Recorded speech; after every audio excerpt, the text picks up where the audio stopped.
নমস্কার বন্ধুরা, জয় কৃষ্ণকালী মায়ের জয়। আজকে মঙ্গলা মাকে নিয়ে যা শুরু হয়েছে, যেটাকে বলা যায় মঙ্গলা মা যতই ভালো কাজ করুন না কেন, উনি সামনে এগোলেও সমস্যা হচ্ছে অনেকের, আবার পিছনে এলেও অনেকের সমস্যা হচ্ছে। ওনার ভালোটা মেনে নিতে পারছে না, আর উনি যে এত মানুষের উপকার করছে সেটাও আসলে অনেকে সহ্য করতে পারছে না। এবং উনি যে স্পষ্টবাদী, এবং উনি কন্ট্রোভার্সিতে না গিয়ে উনি সোজা কথা দু একটা মাঝে মাঝে লাইভে বলে, আমার খুব ভালো লাগে। আর আজকে উনি যতই যতই আজকে ওনাকে নিয়ে কন্ট্রোভার্সি হোক না কেন, আজকে কিন্তু ওনার মন্দিরে একটা ভক্তও কিন্তু কমেনি। আর আমার বিশ্বাস ভেতর থেকে, আমার নিজের পার্সোনালি বিশ্বাস, যে কৃষ্ণকালী মা চান যে মঙ্গলা মা এভাবেই প্রচার করুক। ভগবান বলে তো একটা জিনিস আছে, তাই না?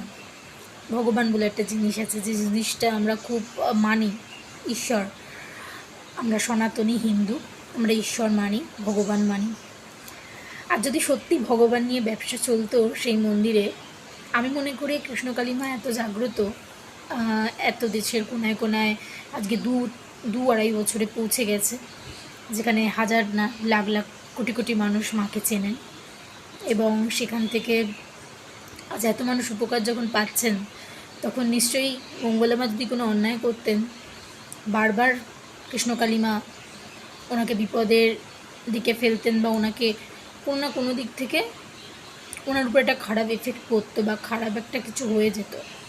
কিন্তু ঠাকুর করুক, মানে কৃষ্ণকালী মা আছেন বলেই আজ মঙ্গলা মা সব সময় হ্যাপি আছেন। আর আমরাও চাই, আমার মতো অনেকেই মায়ের ভক্তরা চান যে মঙ্গলা মা যেন সবসময় হ্যাপি থাকে। এবং আমি এই কন্ট্রোভার্সির কিছু মানুষকে বলতে চাই, এসব না, মানে যারা কৃষ্ণকালী মায়ের মন্দির নিয়ে প্রতিবাদ করছে, তার বাচ্চাকে টেনে বা তার ফ্যামিলি মেম্বারকে টেনে যতই তোমরা আঘাত করো না কেন, এফেক্টটা কিন্তু তোমাদের উপরেই পড়বে। শুধরে যাও, এখনও বলছি।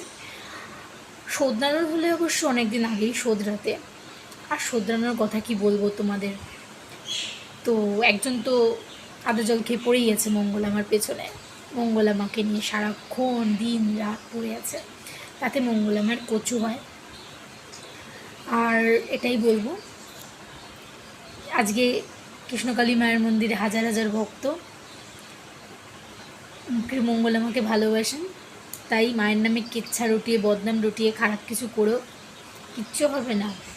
ঈশ্বর যখন মঙ্গলা মার পাশে আছেন, মঙ্গলা মা এগিয়ে